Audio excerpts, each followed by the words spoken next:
Have you ever walked away from a conversation feeling confused about your own reality? Not angry, not hurt exactly, just confused. Like you started the conversation knowing what happened and somehow ended it wondering if you were the one who overreacted, misunderstood, or imagined the whole thing. I have heard this described so many times by so many different people that I no longer think of it as a rare experience. I think of it as a fingerprint. And fingerprints, as we know, always point back to someone. There is a particular kind of person who leaves this fingerprint behind. He's not always loud. He's not always cruel, not in any obvious way. In fact, he's often the most charming person in the room, the one everyone says is so easy to talk to. But somehow, the people closest to him keep ending up smaller, quieter, more apologetic, more confused about their own judgment than they used to be. And today, I want to walk through exactly how that happens, and more importantly, why it happens, because the why is where this gets interesting. Psychologists have a name for what's underneath this pattern, and it's simpler than you'd expect. It's called manipulation. But the word gets thrown around so casually that it's lost most of its meaning. So let's redefine it properly. Manipulation isn't lying. It isn't even always about getting something material. At its core, manipulation is an attempt to control someone else's reality so thoroughly that they stop trusting their own. That's the part most people miss. He isn't just trying to win an argument. He's trying to become the only reliable narrator in the relationship. Once he's the only one whose version of events feels solid, everyone around him starts checking their perceptions against his, instead of against their own memory or instinct. You give your trust to him, not because he earned it through honesty, but because he made your own mind feel unreliable by comparison. This shows up everywhere. And that's the part that surprises people. It's in marriages, where one partner slowly becomes the keeper of what really happened. It's in families, where one sibling's version of childhood becomes the official version, and everyone else's memories get quietly edited to match. It's in offices, where one colleague always seems to come out of every disagreement looking reasonable, while everyone else looks dramatic. The setting changes. The mechanism doesn't. And once you see the mechanism, you start noticing it has layers. Some of these layers sit right on the surface, easy to spot once you know what you're looking for. Others are buried so deep that even the person doing it may not fully recognize what they're doing or why. So here's where this gets useful. I want to walk through several distinct patterns, each one a different face of the same underlying need. We'll start with the ones you've probably already brushed up against in daily life, the kind of thing that makes you uneasy without quite knowing why. Then we'll move further in, toward the patterns that are harder to catch because they look so much like ordinary personality traits. And by the end, we'll get to the part underneath all of it, the actual psychological engine that drives this behavior in the first place, because once you understand that, the rest stops feeling like a mystery. Let's start with the one almost everyone has felt at some point, even if they never had a word for it. I've noticed that the first sign rarely looks dramatic. It looks like a small, repeated correction. He says something happened a certain way. You remember it differently. Instead of comparing notes like two equal witnesses, he insists, calmly and confidently, that your memory is wrong. Not once, repeatedly across small things until the pattern becomes the point. He doesn't need to be right about any single event. What he needs is for you to doubt your own recall often enough that you start deferring to him by default. Psychologists call the broader pattern gaslighting, but the simplest way to understand it is this. He is training your memory to trust him more than it trusts itself. You may recognize this from a relationship where you started saying, "Maybe I'm remembering it wrong," more than you used to. You may have felt that quiet vertigo after a conversation, the sense that you walked in certain and walked out unsure. That feeling isn't a flaw in you, it's evidence that the technique is working exactly as intended. In everyday life across Western households, this often looks almost boring on the surface. A parent insisting a child's account of a holiday gathering didn't happen that way. A partner who, during an argument about something said last week, simply states, "I never said that," with total conviction, even when you're certain they did. It's the banality of it that makes it effective. There's no scene, no shouting, just a quiet redirection of whose memory counts. What's worth understanding is what's actually happening inside him while this plays out. In a lot of cases, he isn't consciously fabricating a lie and tracking it carefully. The more unsettling truth is that he may genuinely believe his own revised version by the time he's saying it out loud. Memory isn't a recording, it's a reconstruction, rebuilt slightly differently every time it's accessed. For someone deeply uncomfortable with being wrong, that reconstruction tends to drift, almost automatically, toward whatever version keeps him blameless. The conviction you hear in his voice isn't necessarily a performance. That's part of what makes it so disorienting to stand across from. And once your memory has been softened up this way, something else becomes possible, something a little more advanced. Once he's established that his version of reality tends to win, he can start doing something subtler, shifting blame so smoothly that you don't notice the handoff happening. This is the second layer, and it's harder to catch because it often arrives wrapped in something that sounds like vulnerability. He'll say something like, "I only got upset because you pushed me," or "I wouldn't have reacted that way if you hadn't started it." On the surface, this sounds like ordinary cause and effect, but notice what's actually happening. Whatever he did, however he behaved, the responsibility for it has just been relocated into your hands. He gets to keep the behavior, you get to keep the guilt. This is what psychologists sometimes call projection of responsibility, and it's remarkably efficient because it doesn't require him to admit fault even once. You end up apologizing for things he did simply because his framing made it feel like your fault for causing them. You may know someone exactly like this, the coworker who snaps at you in a meeting, then later explains that they were just stressed because you didn't send the report fast enough, somehow making their tone your responsibility. The partner who explains their coldness as a direct, justified reaction to something you did 3 days ago. Each time, the emotional bill quietly gets passed to you, and you keep paying it without ever noticing you've been handed the tab. What's underneath this is worth pausing on.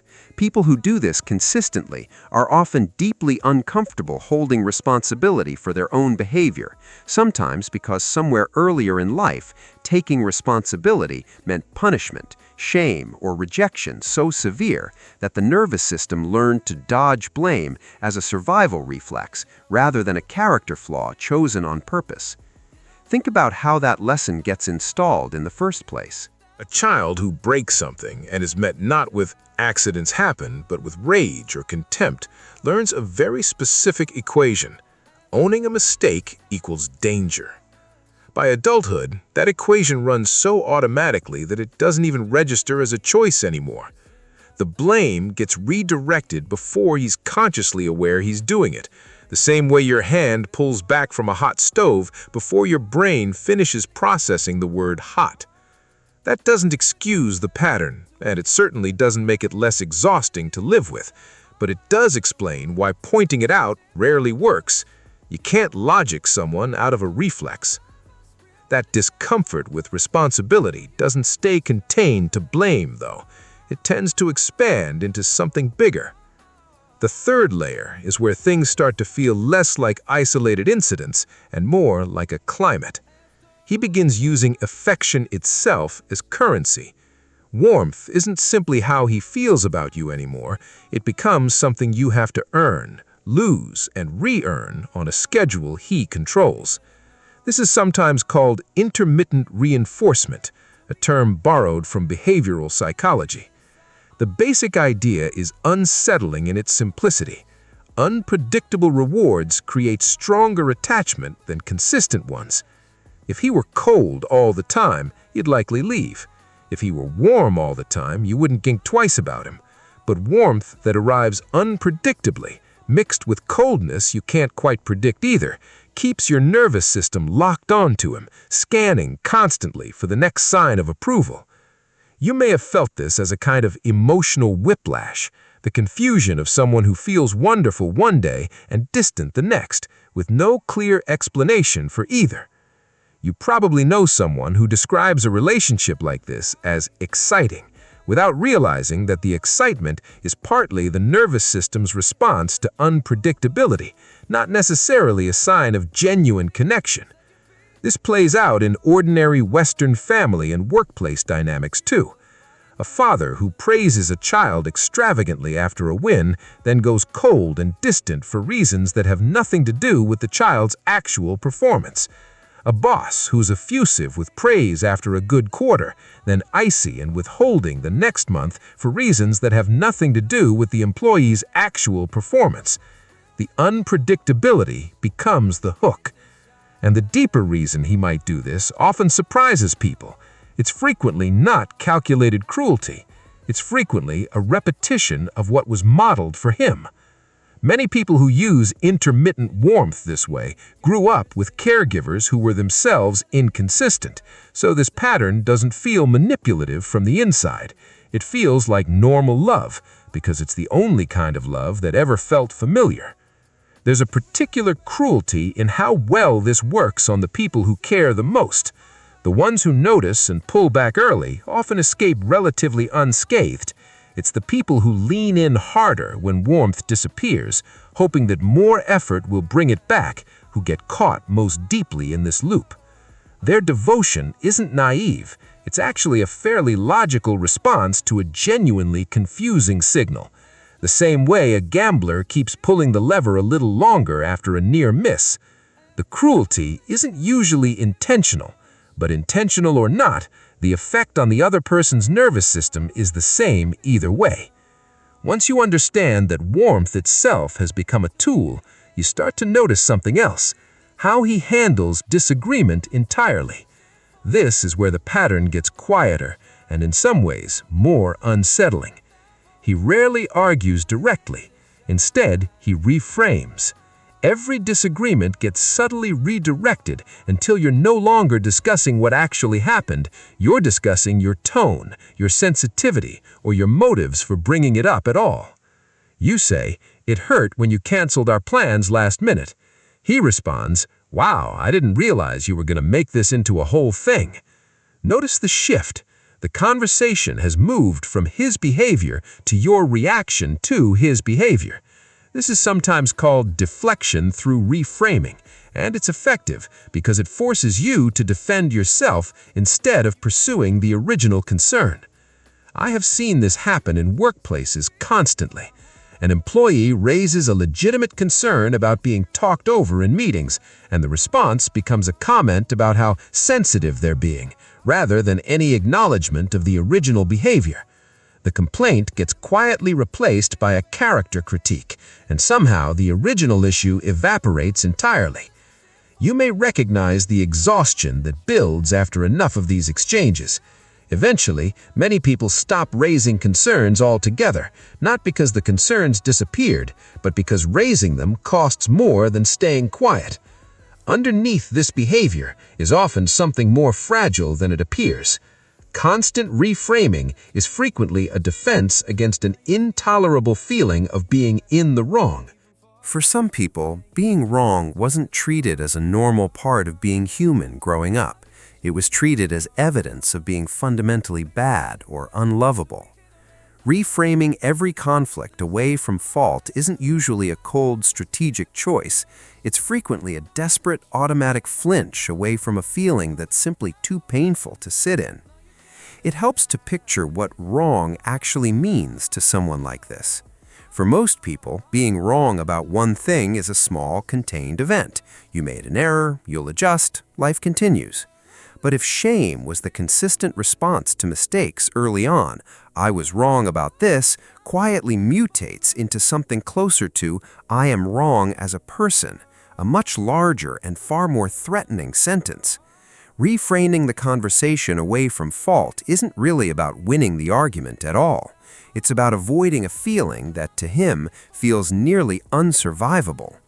And that fragility, that inability to tolerate fault, eventually leads us to the deepest layer of all.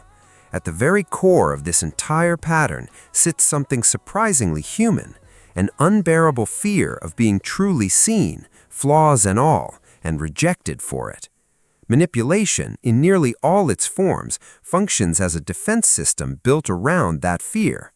If he can control your perception of him, of the situation, of yourself, then he never has to risk the version of intimacy where you see exactly who he is and decide that's not enough.